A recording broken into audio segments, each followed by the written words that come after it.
Salutare prieteni și bine ați venit pe canalul meu de YouTube. Astăzi o să încercăm să facem ceva simplu și distractiv. Pentru asta am pregătit foarte multe culori și o bază de alb. Ce este diferit față de ceea ce am făcut până acum este că această bază de alb, am făcut-o folosind PVA sau aracet. Sunt tare curios să vedem cum o să reacționeze cu celelalte culori, pentru că nu am mai făcut niciodată. Niciodată nu am mai turnat cu bază de PVA și mai mult de atât nu am mai făcut niciodată culorile folosind ca medium PVA-ul. Așa că am pregătit o pânză relativ mică, cred că este 30 pe 25. O să torn alb, după care o să umplu paharul în straturi de culori și o să vin cu, pur și simplu o să împrăști culorile peste pânză. Haideți să începem. Deci, să punem mai întâi puțin alb în pahar. Acest alb este făcut cu medium, normal, cu ovatrol, cum fac eu de obicei, ca și celelalte culori. Și acum o să vin cu un galben limoniu,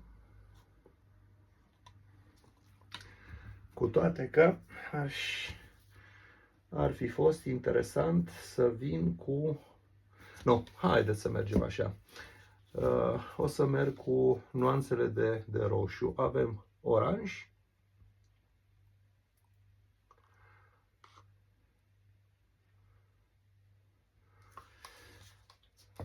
avem un roșu siclam, un magenta, avem roșu. Interesant cum o să iasă combinația. Venim cu un verde iridescent, un verde deschis iridescent, o nuanță foarte frumoasă.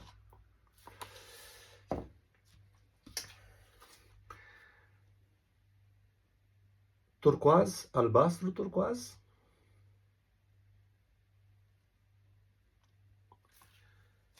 Verde turcoaz.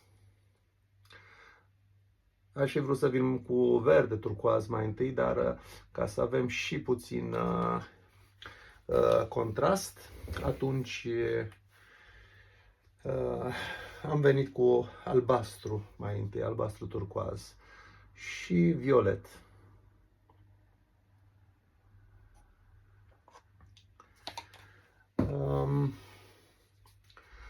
O să mai vin cu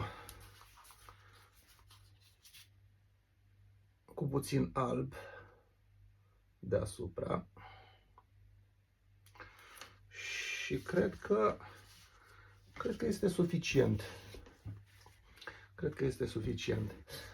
O să vin cu baza de alb, care v-am spus este făcută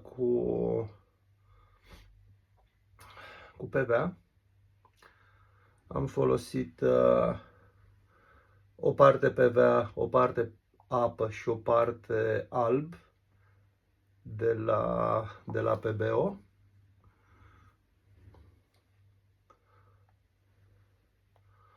Haideți să vin cu tot, că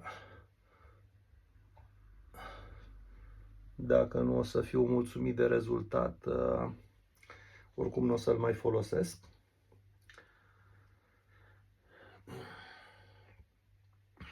Sunt curios să vedem ce o să iasă. Este pur și simplu un experiment. Ok. Ne scoatem bulele de aer.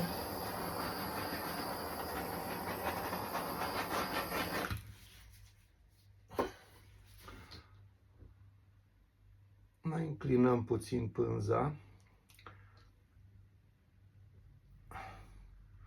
să întindem baza cât de mult posibil, dar nu până la capăt. Nu până la capăt, pentru că în momentul în care venim culorile, o să vreau să am culori în margini. Și acum luăm paharul în care am pus culorile și pur și simplu venim cu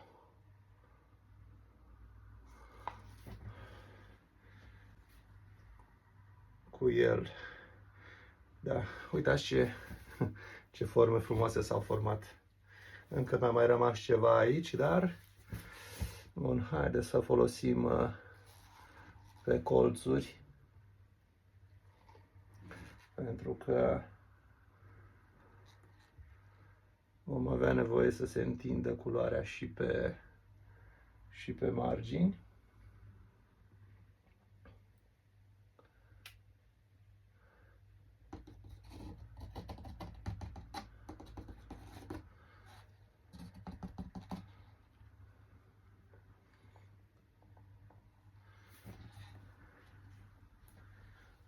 Și am format un fel de calamar.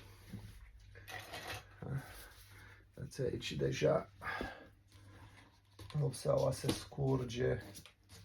scurge pe masă. Haideți să o luăm, să o refolosim pentru margini.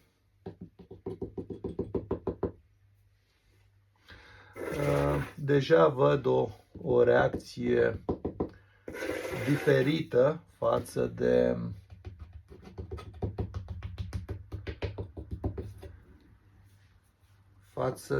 momentul în care foloseam mediumul Ovatrol pentru... Da, uitați, deja se formează niște chestii, nu pot să le spun, nu știu cum să le spun, că nu sunt celule. Bun, haideți să înclinăm ca să ne putem da seama de ceea ce am făcut.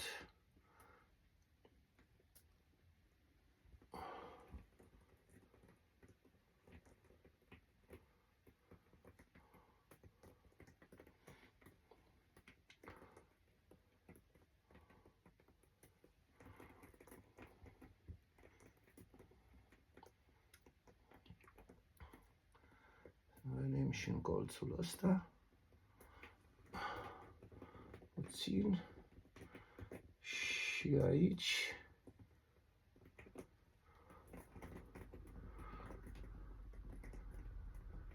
Da, nu știu dacă reușesc să mai echilibrez pe mijloc. Ba da, ba da. Uitați. Cam asta ar fi rezultatul.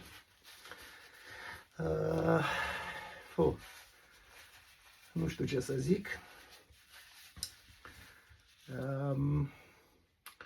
Se văd niște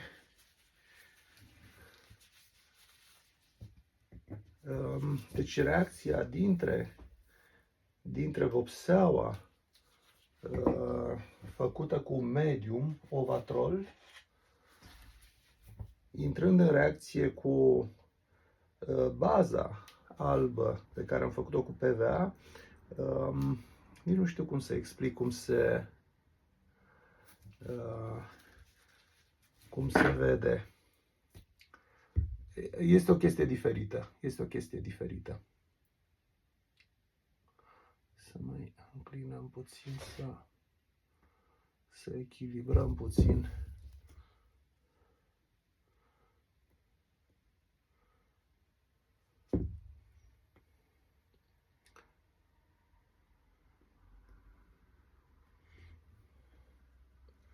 Da. Destul de interesant.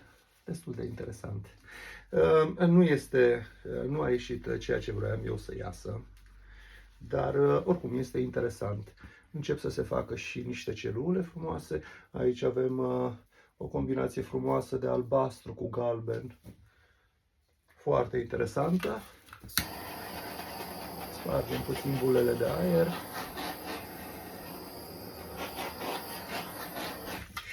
Și ce să spun, cam asta este. Da, deci este o reacție ciudată. Este o reacție ciudată care se face din cauza PVA-ului. Este ca și cum aș da cu o bandă abrazivă.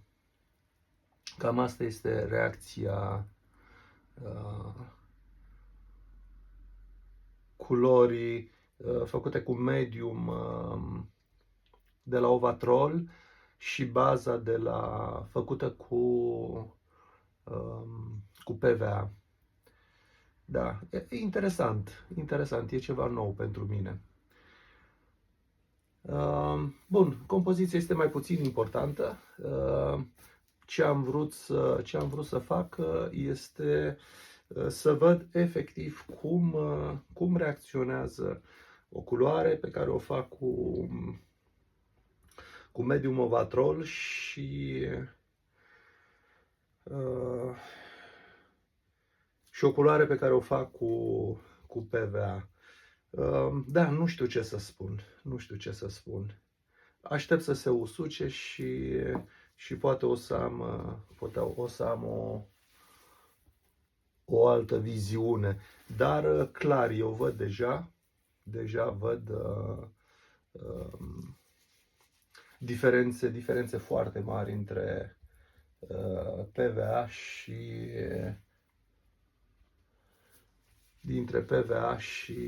și medium Ovatrol. Dacă este să mă întrebați pe mine acum, nu știu, cred că nu aș mai folosi PVA. Cred că nu aș mai folosi. Mulți artiști dintre cei care mă uit la ei, mai ales din Statele Unite, recomandă PVA-ul. Probabil că au altă calitate sau altă compoziție chimică a PVA-ului, dar ceea ce am cumpărat eu aici în Germania parcă nu se potrivește. Culoarea se amestecă bine, devine fluidă, interesantă, dar nu știu ce să zic.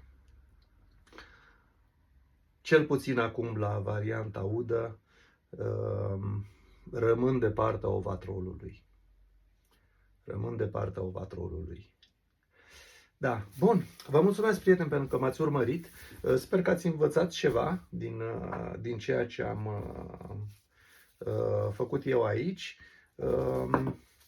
Puteți să încercați și voi această variantă, acest experiment. O să mai încerc o dată, probabil, numai culorile. Să fac toate culorile cu PVA. Să vedem. Nu știu. Da, uitați, și aici începe să apară o reacție ciudată. Este ca și cum s-ar rupe culoarea. Ca și cum culoarea s-ar rupe. Uitați aici. Da.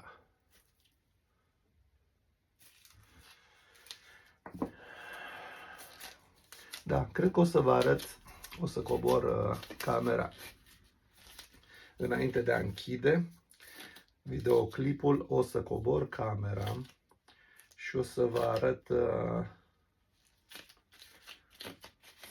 practic de aproape reacția.